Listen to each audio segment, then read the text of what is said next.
साथियों, मैं महाराज कुमार गुप्ता आप सभी का अपना यूट्यूब चैनल दक्ष म्यूजिक क्लासेस में मित्र स्वागत है। साथियों, एग्जाम के मद्देनजर देखते हुए या फिर मित्रों ये स्टेट या बीपीएससी टीआरई 4 मित्रों क्वालिफाई होना चाहते हैं, संगीत के क्षेत्र में साथियों शिक्षक बनना चाहते हैं तो इससे और बेहतरीन चैनल आपको कहीं नहीं मिलने वाला है। साथियों, बताते चले कि इस चैनल पर प्रतिदिन रात्रि 8 बजे म्यूजिक का एमसीक्यू क्लास चलाए जाते हैं जो सीधा आपके दिमाग में चला जाएगा। कब? जब आप प्रतिदिन रात्रि 8 बजे क्लास को ज्वाइन कीजिएगा तब। साथियों, आज का पहला प्रश्न हमारा है, ध्यान दीजिएगा कि नारद के मत में पुरुष राग कितने हैं। साथियों, फट से बतलाइए कि नारद के मत में पुरुष रागों की संख्या कितनी है। ए में हमारा 10 है, बी में 15 है, सी में 1 है और सी में 21 है, डी में हमारा 16 है।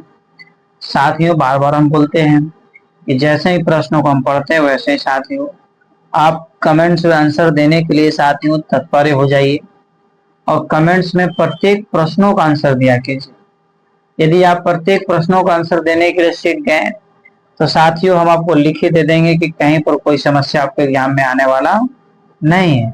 तो नारद के मत में पुरुष राग कितने हैं, तो 2 नंबर प्रश्न का आंसर हमारा हो जाएगा 21। ऑप्शन नंबर सी साथियों आंसर हमारा सही है। मित्रों, 3 नंबर प्रश्न पर ध्यान दीजिएगा, जोग कौन सा राग का निर्माण किसने किया। साथियों फिर से बताइए, जोग कौन सा राग का निर्माण किसने किया। ये मित्रों हमारा ऑप्शन है पंडित जगन्नाथ मिश्र, बी में हमारा है पंडित रविशंकर, सी में सवाई गंधर्व और डी में मित्रवर उस्ताद आमिर खान। साथियों फिर से बतलाइए 3 नंबर प्रश्न का आंसर क्या होगा। कोशिश कीजिए कि प्रत्येक प्रश्नों का आंसर कमेंट्स में लगातार दें। तो जोग कौन सा राग का निर्माण किसने किया, मित्रों बताते चले कि इस प्रश्न का आंसर हो जाएगा पंडित जगन्नाथ मिश्र। एपल आंसर साथियों हमारा सही है। मित्रों, 4 नंबर प्रश्न पर ध्यान दीजिएगा, मध कोकिला बीना में कितनी तारें थी। साथियों फिर से बतलाइए, मध कोकिला बीना में तारे की संख्या कितनी है। तार मतलब वायर, ठीक है। ए में हमारा 10 है, बी में 11 है, सी में 20 है, डी में हमारा मित्रों 21 है। साथियों फिर से बतलाइए कि मध कोकिला बीना में कितने तारों की संख्या है। तो 4 नंबर प्रश्न का आंसर हो जाएगा 21, मतलब ऑप्शन नंबर डी साथियों आंसर हमारा क्या है, सही है कि मध कोकिला बीना में कितने तारों की संख्या है। तो 21 मित्रों आंसर हमारा 100% सत्य है। साथियों 5 नंबर प्रश्न पर ध्यान दीजिएगा, सितार का पहला तार किस स्वर में मिला होता है। साथियों फिर से बतलाइए कि सितार का पहला तार किस स्वर में मिला होता है। ए में हमारा सा है, बी में ब है, सी में प है, डी में हमारा ग है। साथियों फिर से बतलाइए कि सितार का पहला तार किस स्वर में मिला होता है। मित्रों बताते चले कि 5 नंबर प्रश्न का आंसर हमारा कमेंट्स में आंसर आप जरूर दीजिए साथियों, ताकि हम आपके आंसर को अवलोकन कर सके कितने प्रश्नों का आंसर आपका सही हो रहा है। तो सितार का पहला तार किस स्वर में मिला होता है। तो 5 नंबर प्रश्न का आंसर हो जाएगा ऑप्शन नंबर बी, म। बी आंसर साथियों आंसर हमारा क्या है, सही है। साथियों 6 नंबर प्रश्न पर ध्यान दीजिएगा, विचित्र बीना में बाएं हाथ की उंगलियों के स्थान पर किसका प्रयोग किया जाता है। साथियों फिर से बतलाइए, विचित्र बीना में बाएं हाथ की उंगलियों के स्थान पर किसका प्रयोग किया जाता है। ए में हमारे बट्टे का है, बी में गज का है, सी में लकड़ी का है, डी में हमारा मित्रों मिजराब होगा, मिजरान नहीं मिजराब होगा, ठीक है, मिजराब का। साथियों फटाफट बतलाइए कि विचित्र बीना में बाएं हाथ की उंगलियों के स्थान पर किसका प्रयोग किया जाता है। तो 6 नंबर प्रश्न का आंसर साथियों बट्टे का एपल आंसर साथियों हमारा 100% सत्य है। साथियों 7 नंबर प्रश्न पर ध्यान दीजिएगा, बांसुरी के सभी छिद्र बंद करने पर कौन से स्वर बजाता है। बांसुरी के सभी छिद्र बंद करने पर कौन सा स्वर बजता है। साथियों आपको इस प्रश्न का आंसर कमेंट्स में जरूर देना चाहिए कि बांसुरी के सभी छिद्र यदि बंद कर दिए जाए तो उसमें कौन से स्वर मित्रों बजेगा, सा स्वर, म स्वर या प स्वर। ये तीन में से कोई एक आंसर में तो सही आंसर है। तो बांसुरी के सभी चित्र बंद करने पर साथियों बताते चले कि 7 नंबर प्रश्न का आंसर हो जाएगा वह। वह कहने का मतलब है कि फर्स्ट और ऑप्शन नंबर सी साथियों आंसर हमारा सही है। रुद्र ताल का संबंध किस रस से जोड़ा गया है साथियों, फट से बतलाइए। रुद्र ताल का संबंध साथियों किस रस से जोड़ा गया है। ए में हमारा करुण रस है, बी में चिर रस है, सी में हास रस है, डी में हमारा रौद्र रस है। साथियों फट से बतलाइए रुद्र ताल का संबंध किस रस से जोड़ा गया है। मित्रों बताते चले कि 8 नंबर प्रश्न का आंसर हमारा हो जाएगा ऑप्शन नंबर बी। बी कहने का मतलब साथियों की चीर, ठीक है। बी आंसर साथियों आंसर हमारा क्या है, सही है। साथियों 9 नंबर प्रश्न पर ध्यान दीजिएगा। वाद्यों का स्वतंत्र वादन यथा क्या कहलाता है साथियों, फट से बतलाइए कि वाद्यों का स्वतंत्र वादन यथा स्वरूप क्या कहलाता है। ये मित्रों हमारा ऑप्शन है निर्गीत वादन, बी में संगीत वादन, सी में तंत्री वादन, डी में वादन तंत्र। मित्रों फट से बतलाइए कि वाद्यों का स्वतंत्र वादन यथा स्वरूप क्या कहलाता है। तो 9 नंबर प्रश्न का आंसर साथियों कमेंट्स में जरूर आना चाहिए। तो इस प्रश्न का आंसर निर्गीत वादन 100% साथियों आपका सही आंसर है। इसी तरीका से सभी लोग जैसे सभी प्रश्नों का आंसर कमेंट्स में देते रहिए। साथियों 10वां प्रश्न पर ध्यान दीजिएगा। शरीर को शास्त्रकारों ने किस नाम से संबोधित किया है। मित्रों फट से बताइए कि शरीर को शास्त्रकारों ने किस नाम से संबोधित किया है। ए में हमारा शरीर ही है, बी में मानव बिना है, सी में गात्र बिना है और डी मित्रों गान युक्त शरीर है। मित्रों अति महत्वपूर्ण प्रश्न है और बार बार मित्रों बोलते हैं कि महत्वपूर्ण प्रश्नों का आंसर कमेंट्स में देना और ज्यादा महत्वपूर्ण हो जाता है कि शरीर को शास्त्रकारों ने किस नाम से संबोधित किया है।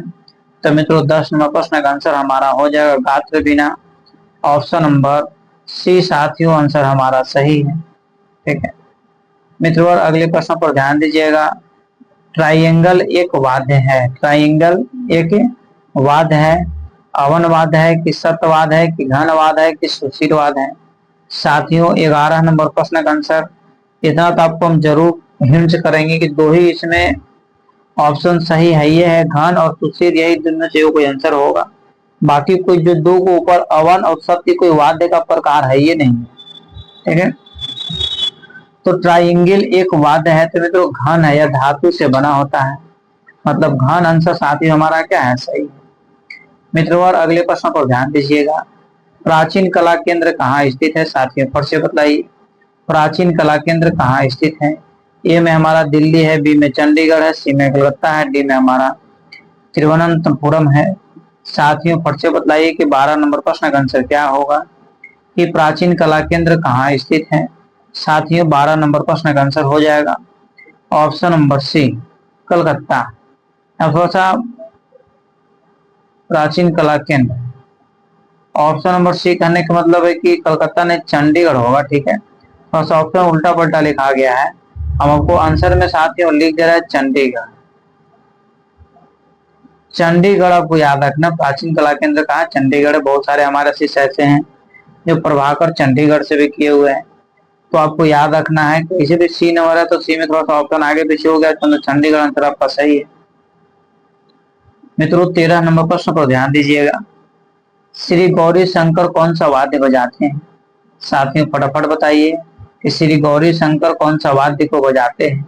ए में हमारा सारंगी है, बी में क्लारनेट है, सी में बीन है, डी में हमारा जल तरंग है। साथियों फट से बतलाइए कि श्री गौरी शंकर कौन से वाद्य को बजाते हैं। मित्रों बताते चले कि 13 नंबर प्रश्न का आंसर हमारा हो जाएगा श्री गौरी शंकर कौन से वाद्य को बजाते हैं। तो मित्रों 13 नंबर प्रश्न का आंसर हो जाएगा क्लारनेट, ऑप्शन नंबर बी साथियों आंसर हमारा 100% सत्य है, ठीक है। इस प्रकार साथियों 14 नंबर प्रश्न पर ध्यान दीजिएगा। पंडित सिद्धराज यादव कौन सा वाद्य बजाते हैं। साथियों फट से बतलाइए पंडित सिद्धराज यादव कौन से वाद्य को बजाते हैं। ये मित्रों हमारा जो ऑप्शन है ये इस राज है, बी में रावण हत्ता है, सी में मैंडोलियन है और डी में हमारा सुंदरी है। मित्रों फट से बताइए कि पंडित सिद्धराज यादव कौन से वाद्य को बजाते हैं। साथियों बताते चलें कि बहुत ही महत्वपूर्ण प्रश्न है, और बार बार हम बोलते हैं कि महत्वपूर्ण प्रश्नों का आंसर कमेंट्स में आंसर देना और ज्यादा महत्वपूर्ण हो जाता है। तो पंडित सिद्ध राज यादव कौन से वाद्य यंत्र को बजाते हैं? तो 14 नंबर प्रश्न का आंसर हो जाएगा सुंदरी वाद्य को। ऑप्शन नंबर डी साथियों आंसर हमारा सत्य है। मित्रों 15 नंबर प्रश्न पर बारीकी से क्लियर करेंगे कि दक्षिणी संगीत में वर्ता की मुख्य कितनी जातियां हैं? साथियों फट से बतलाइए कि दक्षिणी संगीत में वर्ता की मुख्य कितनी जातियां हैं? ए में हमारा 4 है, बी में 5 है, सी में 6 है, डी में हमारा 7 है। साथियों फटाफट कमेंट्स में आंसर बताइए कि दक्षिणी संगीत में वार्ता की मुख्य कितनी जातियां हैं। तो मित्रों बताते चले कि 15 नंबर प्रश्न का आंसर हमारा हो जाएगा ऑप्शन नंबर बी। बी कहने का मतलब मुख्य 5 जातियां मित्रों बताई गई है। साथियों 16 नंबर प्रश्न पर ध्यान दीजिएगा, दक्षिणी ताल पद्धति में चतस्र जाति में लघु कितनी मात्रा का होता है? साथियों फट से बताइए कि दक्षिणी ताल पद्धति में चतस्र जाति में लघु कितनी मात्रा का होता है? ए में मित्रों हमारा 3 है, बी में 4 है, सी में 5 है, डी में हमारा 6 है। साथियों फट से बतलाइए, फट से साथियों बतलाइए कि इस प्रश्न का आंसर क्या होगा कि दक्षिणी ताल पद्धति में चतस्र जाति में लघु कितनी मात्रा का होता है। मित्रों बताते चले कि सभी प्रश्नों का आंसर कमेंट्स में लगातार देते रहिए, और 16 नंबर प्रश्न का आंसर हो जाएगा ऑप्शन नंबर बी। कितनी मात्रा पर होती है? तो 4। ठीक है, बी नंबर आंसर साथियों हमारा सही आंसर है। मित्रों और अगले प्रश्न पर ध्यान दीजिएगा, उत्तरी ताल पद्धति में लघु कितनी मात्रा का होता है? साथियों पर से बतलाइए, उत्तरी ताल पद्धति में लघु कितनी मात्रा का होता है? ए में हमारा 1 है, बी में 3 है, सी में 5 है, डी में हमारा 7 है। साथियों पर से बतलाइए कि उत्तरी ताल पद्धति में लघु कितनी मात्रा का होता है। साथियों बताते चले कि 17 नंबर प्रश्न का आंसर हमारा हो जाएगा उत्तरी ताल पद्धति में लघु कितनी मात्रा का होता है। तो एप्पल आंसर साथियों हमारा सही है, मतलब 1। ठीक है साथियों 18 नंबर प्रश्न पर ध्यान दीजिएगा कि दक्षिणी संगीत में खाली के लिए कौन सा चिन्ह होता है? मित्रों फटाफट कमेंट्स में आंसर बताइए कि दक्षिणी संगीत में खाली के लिए कौन सा चिन्ह होता है। ए में हमारा माइनस है, बी में प्लस है, सी में 0 का साइन है, और डी में हमारा इनमें से कोई चिन्ह सही नहीं है। तो 18 नंबर प्रश्न के साथियों आप जरूर बताइए कि दक्षिणी संगीत में खाली के लिए कौन सा चिन्ह होता है। तो कोई मित्रों सही नहीं आंसर है, क्रॉस का साइन होता है, आपको याद रखना है। ठीक है, इस प्रकार साथियों अब इस प्रश्न का आंसर डी हमारा सही आंसर है। 19 नंबर प्रश्न पर मित्रों ध्यान दीजिएगा, दक्षिणी संगीत पद्धति में उत्तरी 3 ताल के कितने विभाग होंगे? साथियों पर से बतलाइए कि दक्षिणी संगीत पद्धति में उत्तरी 3 ताल के कितने विभाग होंगे। ए में हमारा 2 है, बी में 3 है, सी में 4 है, डी में हमारा 5 है। साथियों पर से बतलाइए कि दक्षिणी संगीत पद्धति में उत्तरी 3 ताल के कितने विभाग होंगे। तो 19 नंबर प्रश्न का आंसर साथियों हो जाएगा ऑप्शन नंबर बी, मतलब 3 विभाग होंगे साथियों। ठीक है, बी आंसर साथियों 100% हमारा सही आंसर है, और कोशिश करना है कि सभी प्रश्नों का आंसर लगातार कमेंट्स में आंसर दें। दक्षिणी संगीत में कौन सी राग वर्गीकरण पद्धति प्रचलित है? साथियों पर से बतलाइए कि दक्षिणी संगीत में कौन सी राग वर्गीकरण पद्धति प्रचलित है। ए में हमारा बाट है, बी में मेल है, सी में राग रागनी है, डी में हमारा रागांग है।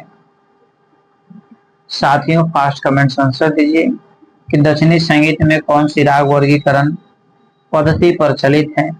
तो मित्रों 20 नंबर प्रश्न का आंसर हमारा हो जाएगा मेल। मेल कहने का मतलब है कि ऑप्शन नंबर बी हमारा साथियों 100% सत्य आंसर है। 21 नंबर प्रश्न पर मित्रों ध्यान दीजिएगा कि दक्षिणी संगीत को विशेष महत्व प्राप्त है। में नहीं होगा, दक्षिणी संगीत को विशेष महत्व प्राप्त है। ए में हमारा मित्रों ऑप्शन है ख्याल अंग का, बी में ध्रुपद अंग का, सी में रागांग का, डी में मित्रों क्रियांग का। साथियों फट से बतलाइए कि दक्षिणी संगीत में को विशेष महत्व प्राप्त है। तो 21 नंबर प्रश्न का आंसर हमारा हो जाएगा साथियों ऑप्शन नंबर बी, ध्रुपद अंग का सही आंसर मित्रों आंसर हमारा सही है। 22वां प्रश्न को मित्रों फिर कीजिएगा। दक्षिणी संगीत की कौन सी शैली उत्तरी संगीत के सरगम गीतों में कुछ कुछ मिलती है? साथियों फट से बतलाइए कि दक्षिणी संगीत की कौन सी शैली उत्तरी संगीत के सरगम गीतों से कुछ कुछ मिलती है? ये मित्रों हमारा ऑप्शन है वर्णम, बी में तिलाना, सी में जावली, डी में हमारा पद वर्णम। साथियों फट से बतलाइए कि दक्षिणी संगीत की कौन सी शैली उत्तरी संगीत के सरगम गीतों से कुछ कुछ मिलती है? तो 22वां प्रश्न का आंसर साथियों हो जाएगा वर्णम। ईपल आंसर साथियों हमारा आंसर क्या है? सही है। 23 नंबर प्रश्न पर साथियों ध्यान दीजिएगा। दक्षिणी संगीत में किसी भी राग के स्वरूप को प्रकट करने के लिए ठीक तो मुख्य साधन माना जाता है। ए में हमारा मंगलम है, बी में तिलाना होगा, सी में कृति है, डी में हमारा वर्णम है। साथियों फास्ट कमेंट्स आंसर दीजिए कि दक्षिणी संगीत में किसी भी राग के स्वरूप को प्रकट करने के मुख्य साधन माना जाता है। तो मित्रों 23 नंबर प्रश्न का आंसर साथियों कमेंट्स में आप जरूर आंसर बताइए। 23 नंबर प्रश्न का आंसर साथियों हो जाएगा ऑप्शन नंबर डी वर्णम आंसर साथियों हमारा सही है। मित्रों 24 नंबर प्रश्न पर ध्यान दीजिएगा। निम्न में से किस गायन शैली का प्रयोग उत्सव आदि को आरंभ करने तथा समाप्त करने के समय किया जाता है? साथियों पर से बताइए कि निम्न में से किस गायन शैली का प्रयोग उत्सव आदि को आरंभ करने तथा समाप्त करने के समय में किया जाता है? तो 24 नंबर प्रश्न का आंसर साथियों हो जाएगा ए में हमारा वर्णम है, बी में मंगलम है, सी में झावली है, डी में हमारा उज्जल है। साथियों फास्ट कमेंट्स में आंसर दीजिए कि निम्न में से किस गायन शैली का प्रयोग उत्सव आदि को आरंभ करने तथा समाप्त करने के समय में किया जाता है? तो 24 नंबर प्रश्न का आंसर साथियों हो जाएगा ऑप्शन नंबर बी मंगलम है।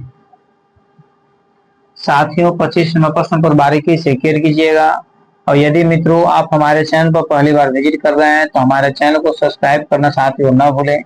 अब इसे अपने स्टडी ग्रुप में जरूर शेयर कर दें ताकि जो भी व्यक्ति संगीत के क्षेत्र में अपना जीवन सुखमय बिताना चाहता है, सफलता प्राप्त करना चाहता है, उनके लिए मित्रों यह बहुत ही बेहतरीन और शानदार साथियों चैनल है। मित्रों प्रश्न हमारा है कि निम्न में से कौन सी वादन शैली दक्षिण भारतीय नहीं है? साथियों फट से बतलाइए कि निम्न में से कौन सी वादन शैली दक्षिण भारतीय नहीं है? ए में हमारा तत्व है, बी में ओक है, सी में गत है, डी में हमारा अनुगत है। साथियों फट से बतलाइए कि निम्न में से कौन सी वादन शैली दक्षिण भारतीय नहीं है?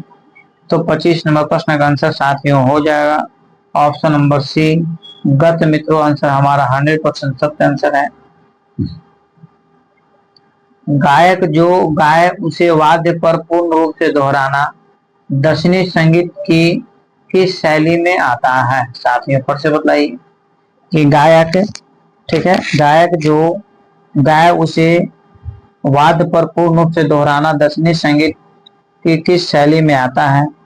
ए में हमारा ओक है, बी में तत्व है, सी में अनुगत है, डी में हमारा मित्रों इनमें से कोई नहीं।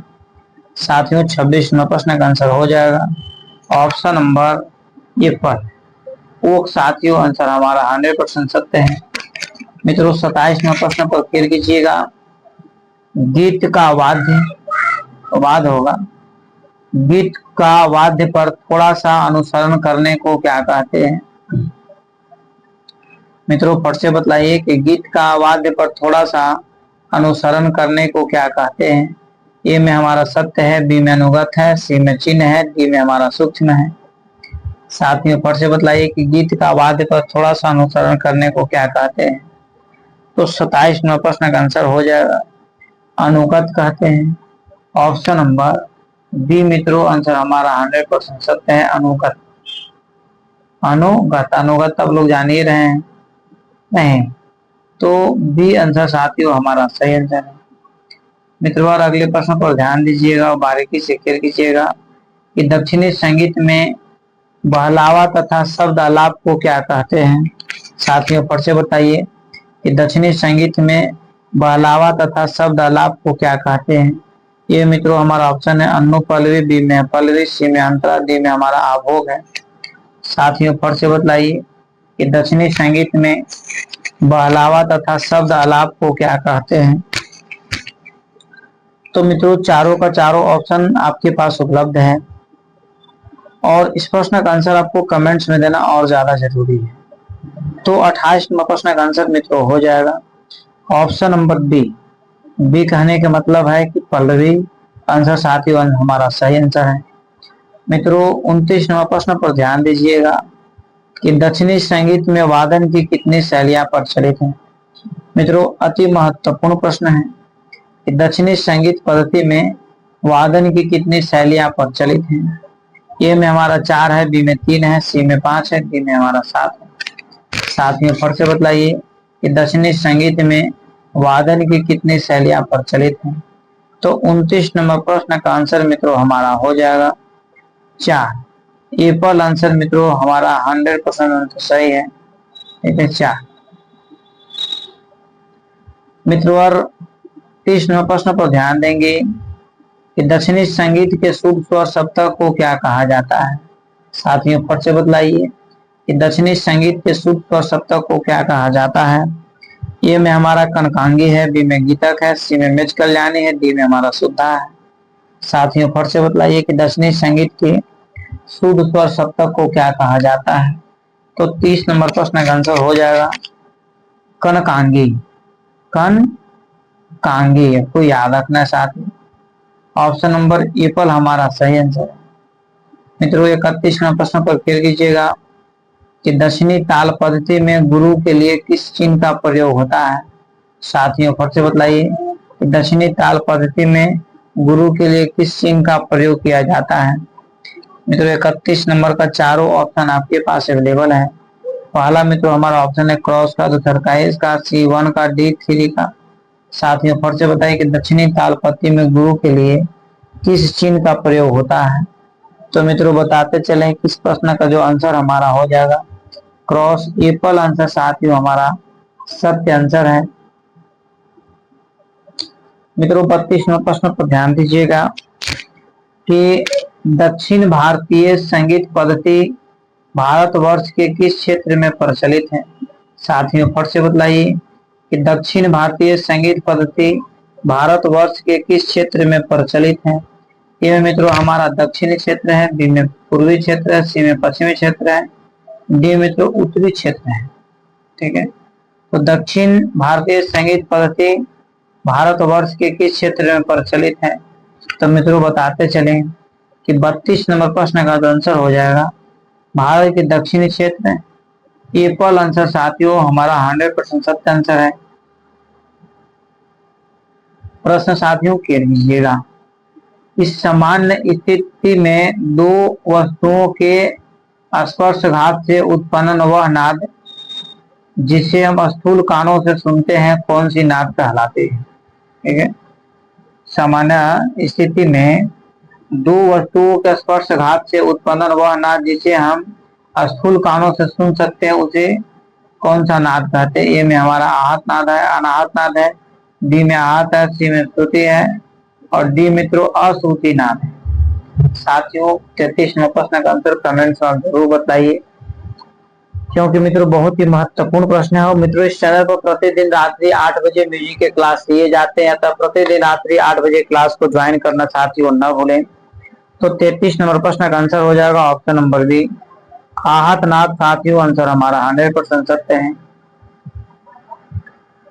अध्यात्म साधना के क्रम में ध्यान एवं समाधि की अवस्था में श्रवणीयता के परे अनुभूति जन्य नाद को क्या कहते हैं। ये में हमारा आहत नाद है, बी में श्रुति नाद है, सी में अगोचर नाद है, डी मित्रों अनाहत नाद है। साथियों नाद दो ही प्रकार के होता ही है, आहत नाद और अनाहत नाद। तो इतना से तो आप समझ गए कि या तो ए आंसर होगा या तो डी आंसर होगा। तो अध्यात्म साधना के क्रम में ध्यान एवं समाधि की अवस्था में श्रवणता के परे अनुभूति जन्य नाद को क्या कहते हैं। तो मित्रों इस प्रश्न का आंसर हमारा हो जाएगा अनाहत नाद कहते हैं। ऑप्शन नंबर डी साथियों आंसर हमारा सही है। 35 नंबर प्रश्न पर मित्रों क्लियर करेंगे ऊपर के स्वरों से नीचे के स्वर की ओर उतरने को कौन सा वर्ण कहते हैं? साथियों फट से बतलाइए कि ऊपर के स्वरों से नीचे के स्वरों की ओर उतरने को कौन से वर्ण कहते हैं? ए में हमारा स्थायी है, बी में संचारी है, सी में अवरोही है, डी में हमारा आरोही है। मित्रों फट से बतलाइए कि ऊपर के स्वरों से नीचे के स्वरों की ओर उतरने को कौन सा वर्ण कहते हैं? तो 35 नंबर प्रश्न का आंसर मित्रों हमारा हो जाएगा ऑप्शन नंबर सी, अवरोही आंसर। साथ ही सही आंसर हमारा है। मित्रवर, किन्हीं दो वस्तुओं के टकराहट या संघर्ष जब नियमित, नियंत्रित एवं श्रृंखलाबद्ध रूप से किए जाते हैं तो उससे उत्पन्न ध्वनि का स्वरूप क्या होता है? ये मित्रों हमारा ऑप्शन है स्वरयुक्त ध्वनि, बी में है कर्णकटु ध्वनि, सी में है संगीतिक ध्वनि, डी में है कोलाहल ध्वनि। मित्रों फट से बताइए कि 36 नंबर प्रश्न का आंसर क्या होगा? कि किन्हीं दो वस्तुओं के टकराहट या संघर्षण जब नियमित, नियंत्रित एवं श्रृंखलाबद्ध रूप से किए जाते हैं तो उससे उत्पन्न ध्वनि का स्वरूप क्या होता है? तो 36 नंबर प्रश्न का आंसर साथियों हो जाएगा कर्णकटु ध्वनि, ऑप्शन नंबर बी मित्रों आंसर हमारा सही है। आरोह आरोह की दृष्टि से औडो, साडो और संपूर्ण एक दूसरे से मिलकर कितनी उपजातियों का सृजन करती है? ठीक है, ए में हमारा 7 है, बी में 8 है, सी में 9 है, डी में हमारा 10 है। साथियों फट से बतलाइए कि आरोह अवरोह की दृष्टि से औडो, साडो और संपूर्ण एक दूसरे से मिलकर कितनी उपजातियों का सृजन करती है? तो 37 नंबर प्रश्न का आंसर हो जाएगा ऑप्शन नंबर सी, 9 उपजातियों का सृजन मित्रों करती है। ऑप्शन नंबर सी साथियों आंसर हमारा सही है। ठीक है मित्रों, 38 नंबर प्रश्न पर ध्यान दीजिएगा। क्वेश्चन हमारा है कि एक सप्तक के अंतर्गत रे, ग, म, प, ध तथा नी, ए 5 स्वर ऐसे हैं जो अपने निश्चित स्थान से ऊपर या नीचे खिसकते हैं या यही उनकी प्रवृत्ति होती है, किस नाम से पुकारा जाता है? ये मित्रों हमारा ऑप्शन है विकृति या चल स्वर, बी में हमारा है अचल स्वर, सी में शुद्ध स्वर, डी में है प्राकृतिक स्वर। साथियों फट से बतलाइए कि 38 नंबर प्रश्न का आंसर क्या होगा? मित्रों बताते चले कि 38 नंबर प्रश्न का आंसर हो जाएगा विकृति या चल स्वर, इक्वल आंसर साथियों हमारा सही आंसर है। मित्रों 39 नंबर प्रश्न पर ध्यान दीजिएगा। किन्हीं दो होगा, किन्हीं दो वस्तुओं के टकराहट या संघर्षण जब नियमित या नियंत्रित एवं श्रृंखलाबद्ध रूप से किए जाते हैं तो उससे उत्पन्न ध्वनि का स्वरूप क्या होता है? साथियों फट से बतलाइए। ए में हमारा स्वरयुक्त ध्वनि है, बी में कर्णकटु ध्वनि है, सी में संगीतिक ध्वनि है और डी मित्रों कोलाहल ध्वनि है। साथियों फास्ट कमेंट्स आंसर दीजिए कि 39 नंबर प्रश्न का आंसर साथियों क्या हमारा आंसर होगा? मित्रों यदि आपको एग्जाम में क्वालिफाई होना चाहते हैं तो साथियों प्रतिदिन रात्रि 8 बजे क्लास को ज्वाइन करना ना भूलें। और सबसे महत्वपूर्ण बात है कि जब जब क्लास प्रतिदिन स्टार्ट करें तो सभी क्लास को ज्वाइन करना है। किसी कारणवश यदि छूट जाता है तो उसका बैकअप देख करके प्लेलिस्ट निकाल करके साथियों देख लिया कीजिए। तो 39 नंबर प्रश्न का आंसर हो जाएगा ऑप्शन नंबर सी, संगीतिक ध्वनि। ठीक है 40 नंबर प्रश्न पर मित्रों ध्यान दीजिएगा। हिंदुस्तानी संगीत पद्धति भारतवर्ष के किस क्षेत्र में प्रचलित है? साथियों फटाफट कमेंट्स आंसर बताइए कि हिंदुस्तानी संगीत पद्धति भारतवर्ष के किस क्षेत्र में प्रचलित है? ए में हमारा पूर्वी भारत है, बी में पश्चिमी भारत है, सी में उत्तरी भारत है, डी में हमारा दक्षिणी भारत है। साथियों फट से बताइए कि हिंदुस्तानी संगीत पद्धति भारतवर्ष के किस क्षेत्र में प्रचलित है? तो 40 नंबर प्रश्न का जो आंसर हमारा हो जाएगा साथियों ऑप्शन नंबर सी, उत्तरी भारत साथियों सही आंसर हमारा है। ठीक है इस प्रकार साथियों अगले प्रश्न पर ध्यान दीजिएगा। भारत में कितनी संगीतिक पद्धतियां हैं? मित्रों अति महत्वपूर्ण प्रश्न है और बार बार साथियों बोलते हैं कि महत्वपूर्ण प्रश्नों का आंसर कमेंट्स में देना और ज्यादा आपके लिए महत्वपूर्ण हो जाता है। ठीक है तो भारतवर्ष में कितनी संगीत पद्धतियां हैं? तो 41 नंबर प्रश्न का आंसर साथियों हो जाएगा 1 2 3 4। तो भारत में कितनी संगीत पद्धतियां हैं?